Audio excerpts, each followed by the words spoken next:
Hi, sir. Hi, S1. How are you? Fine, sir. Sit down, please. My friend Bhaskar. How are you, sir?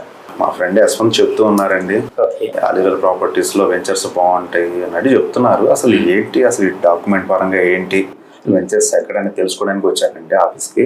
Okay, ఎక్కడ sir అసలు మన venture ఎక్కడండి? మన venture Mylavaram దగ్గర Lakkireddy Bala Reddy college ఆపోజిట్లో నూజివీడు రోడ్లోని వెలవడం పక్కన తోలుపొడి దగ్గర కొత్త ప్రాజెక్ట్ వేసాం సార్. ఎంతకుముందు పుల్లూరు దగ్గర ఆ సరౌండింగ్స్లోనే 12 ప్రాజెక్ట్స్ వరకు వేసామండి. నెక్స్ట్ వచ్చేసరికల్లా ఛత్తీస్గఢ్ హైవేకి నియర్ బై వస్తుంది. ఇప్పుడు ఓఆర్ ఔటర్ రింగ్ రోడ్ వస్తుంది కదా సార్, 120 గ్రామాల మీదుగా వస్తుంది. 23 మండలాల నుంచి వెళ్తుంది. అది మైలవరం మండలం మీద నుంచి కూడా వెళ్తుంది. మన వెంచర్కి చాలా నియర్ బై వెళ్తుంది సార్. ఓకే. అమరావతి రాజధాని ఇప్పుడు డెవలప్మెంట్ అవుతుందో దానికి ఐకాన్ బ్రిడ్జి అనేది ఒకటి కన్స్ట్రక్షన్ చేస్తున్నారు మూలపాడు దగ్గర. ఆ బ్రిడ్జి కన్స్ట్రక్షన్ కంప్లీట్ అయిపోతే జస్ట్ మన ప్రాజెక్టు 30 కిలోమీటర్స్ వస్తుంది సార్ ఓన్లీ అమరావతికి. అంతేనా? అంతే సార్. ఓకే. ఇంకేంటి సార్, ఇంకా వెంచర్లో హైలైట్స్ ఇంకేమున్నాయి? వెంచర్లో హైలైట్స్ అంటే సార్, జనరల్గా మీరు ఎక్కడైనా అయితే ల్యాండ్ కొనుక్కుంటారు, రిజిస్ట్రేషన్ చేసుకుంటారు, అక్కడతో కస్టమర్కి కంపెనీకి కాంట్రాక్ట్ కట్ అవుతుంది. నెక్స్ట్ వాళ్ళు ఇంకో ప్రాజెక్ట్స్ తీసుకుంటూ ఉంటారు. కానీ ఇక్కడ మన ప్రాజెక్ట్ అలా కాదు సార్. కస్టమర్ ఈరోజు ఇన్వెస్ట్మెంట్ చేసిన ఇక్కడున్న రేపు ఏదన్నా జాబ్ పరంగా ప్రమోషన్ మీద హైదరాబాద్ బెంగళూరు వెళ్ళిపోయినా సరే మా ల్యాండ్కి ఎంత జాగ్రత్త తీసుకుంటాం, అలాగే రిజిస్ట్రేషన్ అయినా సరే 12 years మనం మెయింటైన్ చేస్తున్నాం సార్. 12 years అండి? 12 years చేస్తున్నాం సార్.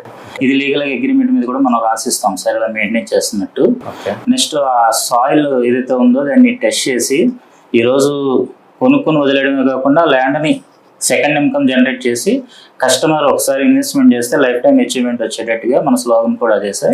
సెకండ్ ఇన్కమ్ ఏంటి? ఈ రోజు ప్రపంచంలో అత్యంత విలువైన ఎర్రచందనం ప్లాంటేషన్ అనేది ఆ ఏరియాలో పండుతుందని మన సాయిల్ రిపోర్ట్. సో ఈ సాయిల్ రిపోర్ట్ తీసుకుని సాయిల్ రిపోర్ట్తో మనం ఎర్రచందనం అనేది శేషాచల ఫారెస్ట్, నల్లమల ఫారెస్ట్లోనే వచ్చిద్దని విన్నాను కదా సార్, మరి ఇక్కడ కూడా వచ్చిద్దా? వస్తుంది సార్. అంటే ఇప్పుడు మన దగ్గర ఇబ్రహీంపట్నం సరౌండింగ్స్లో పెరుగుతుందని మనకి ప్రాపర్ స్టేట్మెంట్ ఉంది సార్.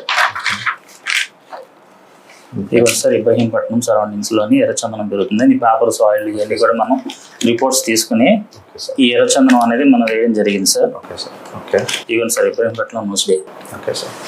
దాన్ని బేస్ చేసి మనం అక్కడ వేస్తున్నాం సార్. అది కూడా మనం చెట్టు డైరెక్ట్గా సీడ్స్ కాకుండా క్రోలింగ్ మొక్క తీసుకొచ్చి అది కూడా 2 years మొక్కని మనంత హైట్ అంటే 5 to 6 feet ఉన్న ప్లాంటేషన్ తీసుకొచ్చి ప్రతి 100 గజాలకి 10 ప్లాంటేషన్ పెడుతూ అడిషనల్గా బఫర్గా ఇంకొక 4 ప్లాంటేషన్. 10 plantation sir. దాంతోపాటు ఇంకొక 4 ప్లాంటేషన్ బఫర్గా పెడతాం సార్. ఎకరంలో 1, 2 ఏదన్నా ఇదైనా సరే ఆ కస్టమర్కి ఎక్కడ తగ్గకుండా ఉండడం కోసం మన 10 ప్లాంటేషన్ బఫర్గా ఇంకో 4 ప్లాంటేషన్ పెట్టి దీనికి కావాల్సిన డ్రిప్ వాటర్ దానికి